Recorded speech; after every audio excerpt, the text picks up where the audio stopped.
गुरुद्वारा श्री पांवटा साहिब जी, जन्म स्थान साहिबजादा बाबा अजीत सिंह जी। आज दूसरा दिन है हमारा श्री हेमकुंड साहिब यात्रा का। पांवटा साहिब से हम लोगों ने चाले डाल दिए हैं। रात को यहीं पे हमने स्टे किया था, यहीं रुके थे।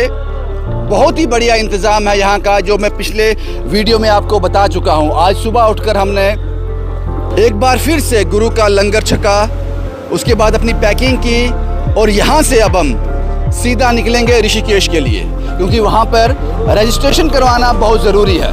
उसके बाद सीधा हम गोविंद घाट के लिए निकल जाएंगे। वो सारी तस्वीरें आज के पूरे दिन की। आज दूसरा दिन है श्री हेमकुंड साहिब यात्रा का। आज दूसरा दिन है, रास्ते में क्या कुछ होगा वो सब मैं आपके साथ साझा करूँगा।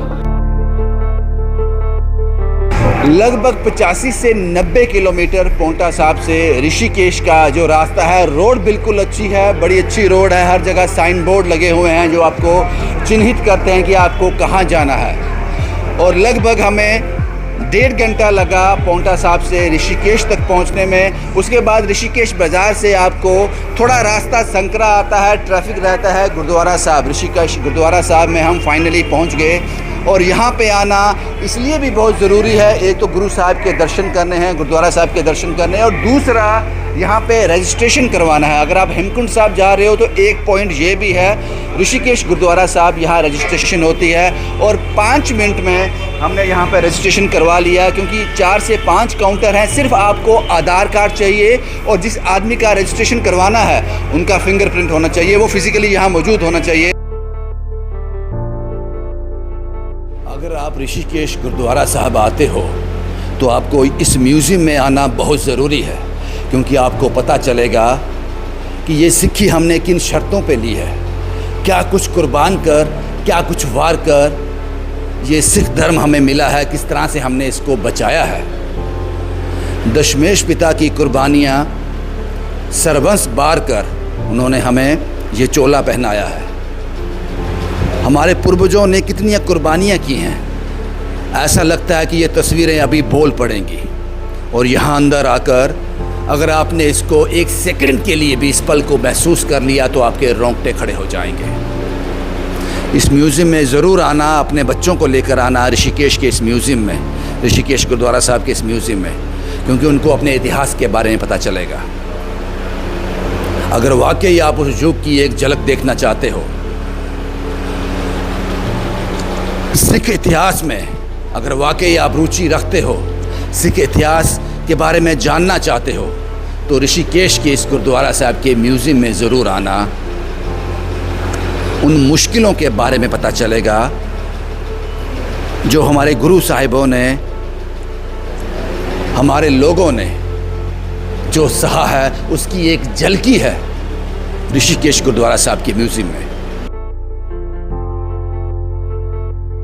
यहाँ से रजिस्ट्रेशन के बाद आप यहाँ से अपने आगे का सफ़र जो है हेमकुंड साहिब का वो शुरू कर सकते हो, लेकिन रजिस्ट्रेशन मैंडेटरी है।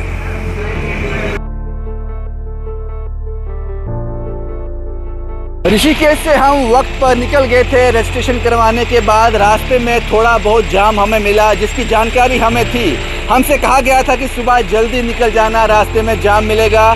अभी ये रास्ते में जाम है, कहा जा रहा है कि आगे ब्लास्टिंग हो रही है, पहाड़ तोड़ा जा रहा है, जिस कारण से दोनों साइड की गाड़ियों को कुछ देर के लिए रोक दिया गया है। जाहिर सी बात है, जाम का कारण है। यहाँ पर 1-1.5 घंटा वेस्ट हो जाएगा। अगर आप इस जाम से बचना चाहते हो तो आपको, चाहे आप पांवटा साहिब में स्टे कर रहे हो, चाहे आप ऋषिकेश में स्टे कर रहे हो, आपको सुबह जल्दी निकलना पड़ेगा। 5 बजे तक, 4 से 5 निकल जाएंगे। इस तरह का जाम नहीं मिलेगा। अगर आप लेट हो जाओगे तो इस तरह की लंबी कतारें आपको देखने को मिलेंगी। और ये सब रास्ते का हिस्सा है। ये सब आपको जब आप यात्रा श्री हेमकुंड साहिब की यात्रा पे जा रहे हो तो ये सब देखने को मिलेगा। अभी यहाँ से श्रीनगर मुझे लगता है 70 किलोमीटर दूर है। तो अभी ये एक पड़ाव आया, सोचा कि ये तस्वीरें भी आपको दिखा दूँ। गुरुद्वारा श्री हेमकुंड साहिब ट्रस्ट रतूरा, और इस जगह के बारे में मैं आपको बता दूं, यहाँ से ये आधा है, ये आधा पड़ाव है ऋषिकेश और गोविंद घाट के बीच, ये मध्यांतर है। यहाँ से गोविंद घाट 130 किलोमीटर दूर है और लगभग इतना ही दूर यहाँ से ऋषिकेश है। और इस गुरुद्वारा साहिब के बारे में बताऊं, अभी गुरुद्वारा का कार सेवा का काम चल रहा है, लेकिन लंगर आपको यहाँ मिल जाएगा। इस बात को ध्यान से सुनिएगा जरा।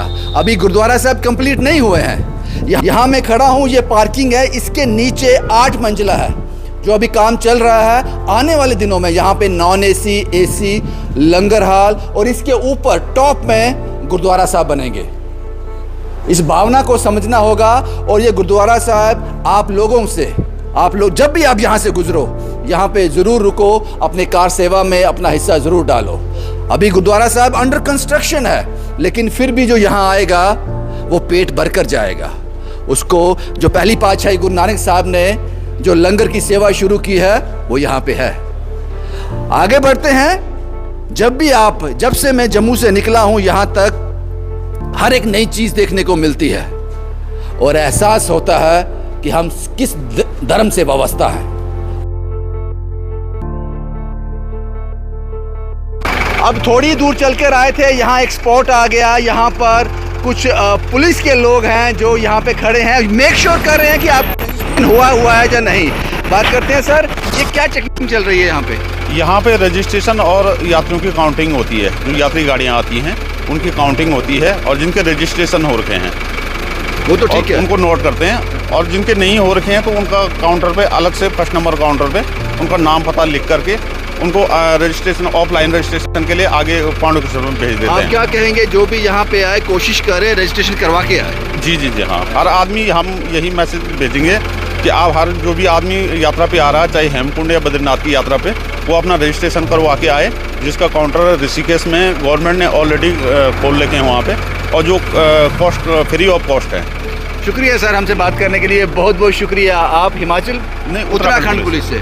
उत्तराखंड पुलिस के लोग बहुत पोलाइट हैं, बड़े प्यार से बात करते हैं। और ये काउंटर ये लगा रखा है कि अगर कोई रजिस्ट्रेशन करने नहीं आया है तो उसकी गाड़ी का नंबर नोट किया जाता है, उसकी इन्फॉर्मेशन आगे भेजी जाती है। और ये कहते हैं कि जब भी आप आओ ऋषिकेश से रजिस्ट्रेशन जो है वो करवा के आओ, वो मस्ट है, वो सबके लिए ज़रूरी है। बहुत दूर जाना था, लंबा रास्ता था, संकरा रास्ता था। बीच में ऐसे ऐसे स्पॉट आए, यहाँ पर सड़क बिल्कुल संकरी हो गई। मुश्किल है यहाँ तक आना, इतना आसान नहीं है। श्री हेमकुंड साहब की यात्रा आसान नहीं है, कष्ट है इसमें, लेकिन इस कष्ट में भी अपना एक मज़ा है, अपना एक आनंद है। बड़े सौभाग्यशाली होते हैं जिनको ये आनंद मिलता है, जो इस आनंद के भागीदार बनते हैं। अभी हम जा रहे हैं गोविंद घाट, लेकिन मैं आपको बता दूं, अभी चलते चलते हमें रात हो गई। सुबह आपको कम से कम, अगर आप पोंटा साहब में रुक रहे हो, ऋषिकेश में रुक रहे हो, सुबह आपको बहुत जल्दी निकलना पड़ेगा ताकि 5-6 बजे तक आप गोविंद घाट पहुंच जाओ। अगर लेट हो गए तो बस जैसा हम इस वक्त महसूस कर रहे हैं वो आप महसूस करोगे। इस वक्त यात्रा जो है अपने चरम पे है। शायद रोज की 10 से 15 हज़ार यात्रा, शायद उससे भी ज़्यादा, ये आंकड़ा मेरे पास नहीं है। आपको सुबह जल्दी निकलना पड़ेगा और रास्ते में जाम भी देखने को मिलेगा, हमें जिसका सामना करना पड़ा। और आज फाइनली गोविंद घाट पहुंच गए। अब रात को यहाँ पे स्टे करेंगे, गुरु का लंगर छकेंगे, उसके बाद यहाँ थोड़ी देर आराम करेंगे और सुबह यहाँ से यात्रा शुरू करेंगे गोविंद घाट से गोविंद धाम तक की, लगभग 11 से 12 किलोमीटर। और वहाँ जाकर वो रास्ते की तस्वीरें भी आपको दिखाएंगे। आज दूसरा दिन था पोंटा साहब से लेकर गोविंद घाट तक, ये सारी तस्वीरें हमने आपके साथ साझा की। उम्मीद करता हूँ ये वीडियो आपको आनंद देती होंगी। शुभम कुमार के साथ Ravindra Singh, the state sentinel के लिए।